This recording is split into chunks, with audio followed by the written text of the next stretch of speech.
Welcome back منیب صاحب، مجھے یہ بتائیے کہ ایک تو چونکہ آپ خود بھی آپ کا لا کا بیک گراؤنڈ ہے، آپ ایک اچھے وکیل ہیں، یہ جو آج حامد خان صاحب جو لاہور بار کی پٹیشن لے کے سپریم کورٹ پہنچ گئے ہیں، ایک تو یہ بتائیے کہ وہ ججز کے ٹرانسفر والا معاملہ کوئی استعفے آ رہے ہیں نہیں یا سطح خیرہ ہیں، اور یہ 184(3) کے تحت وہ سپریم کورٹ کیوں گئے ہیں؟ یہ تو میرے جیسا ایک عام شخص بھی سمجھتا ہے کہ اب یہ جو ڈومین ہے وہ وفاقی آئینی عدالت کی ہے، اس کو متنازع بنانے کی کوشش کی جا رہی ہے۔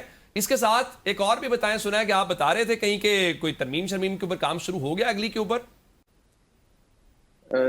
اس میں بس یہ ہے، کام نہیں شروع ہو گیا، کام ڈالنے کی تیاری ہے، ٹھیک ہے، ہاں یہ ذہن میں رکھیے گا۔ عید کے بعد وہ دیکھیے جب دل کرے گا، وہ کون سا انہوں نے میرے آپ سے اجازت لے کے کرنا ہے۔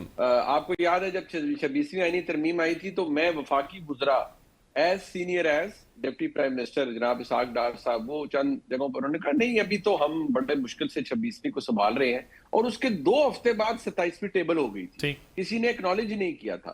تو 28ویں کے بارے میں تو اب سارے خود کہہ رہے ہیں نا کہ ہاں جی وہ بس وہ ہو گیا ہے، وہ آ رہی ہے، وہ یہ دیکھیے میں نے پہلے بھی عرض کیا تھا کہ یہ جہاں ترمیم کی ضرورت ہوگی وہاں ترمیم لے آئیں گے، کیونکہ اب اس میں مار دھاڑ نہیں ہوگی۔ جہاں سمپل لیجسلیشن کی ضرورت ہوگی وہ سمپل میجورٹی سے ایکٹ آف پارلیمنٹ پاس کر لیا جائے گا۔ بٹ دیکھیے ایشو یہ ہے کہ یہ جو ججز کے ٹرانسفر کا معاملہ تھا، 27ویں ترمیم کے اندر خالصتاً آرٹیکل 200 کو پرپزلی امینڈ کیا گیا اور اس کے اندر کچھ چیزیں انسرٹ کی گئیں۔ اگر آپ اس کا موازنہ کریں پچھلے آرٹیکل 200 سے اور موجودہ آرٹیکل 200 سے، تو you will see the difference actually کہ اب تو وہ اگر آپ نہیں کریں گے، اور وہ مرضی ہے جوڈیشل کمیشن کی کہ وہ بلائے یا نہ بلائے، اور اگر جج ایکسیپٹ نہیں کرتا تو اس کے خلاف آرٹیکل 209 کے تحت پروسیڈنگ سٹارٹ ہو سکتی ہے within 30 days of time۔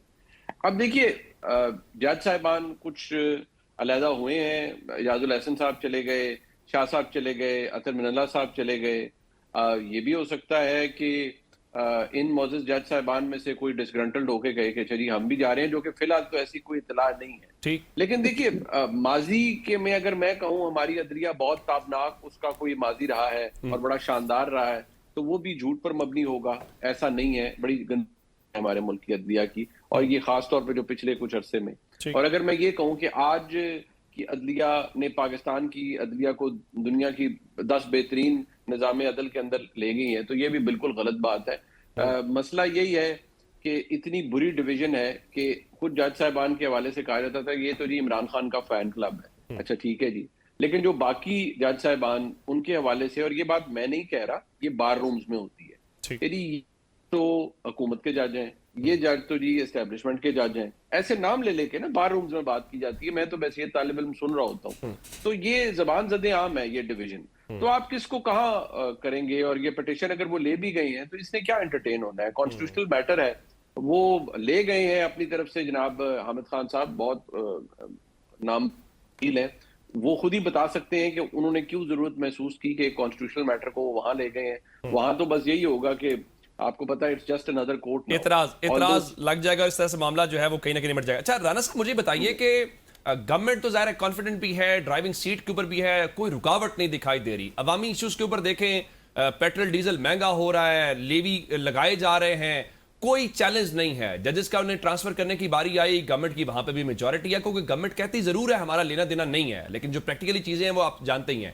یہاں پہ Tehreek Insaf as a opposition عوامی ایشوز سے لے کر ان تمام آئینی قانونی پہلو والے جو ایشوز ہیں اس پہ ناکام دکھائی دیتی ہے۔ ان کے پاس کوئی پلان نہیں ہے، بلینک ہے، سوائے ٹی وی کے اوپر بات کرنے کے یا ٹویٹر یا بیانات دینے کے علاوہ۔ دیکھیں جہاں تک پی ٹی آئی کا تعلق ہے نا، تو وہ تو ایک ایسی جماعت بن گئی ہے جس کے جو مین لیڈرشپ ہے وہ یا تو سزائے ہو گئی، جو باقی بچے وہ فرار ہو گئے، جو باقی اور بچے انہوں نے معافی مانگ لی۔ تو پی ٹی آئی تو اصل پی ٹی آئی تو بڑے طریقے سے ختم کر دی گئی ہے۔ تو یہ جو لوگ ہیں یہ تو حالات کے مارے ہوئے لوگ، اور ڈیفینیٹلی ان میں سے اکثریت جو ہے ان میں کسی میں اتنی جرأت نہیں ہے کہ وہ گلے سے پیر رکھ سکے، اور وہ ہر بندہ عمران خان نہیں ہوتا کہ ساری تکلیفوں کو چوم کے اپنے گلے میں ڈال لے۔ باہر جو لوگ ہیں ان کے وہ اور مسائل۔ دوسرے آپ نے کہا کہ یہ حکومت ڈرائیونگ سیٹ پہ، مجھے تو لگتا ہے حکومت وہ کیا نام ہے مسافر ہے جو بس کے آخری کونے کے اوپر ہے، وہ جو اس پہ ہینڈل پکڑ کے لٹکی ہوتی ہے وہ ہے۔ اچھا ڈرائیونگ تو کوئی اور ہے۔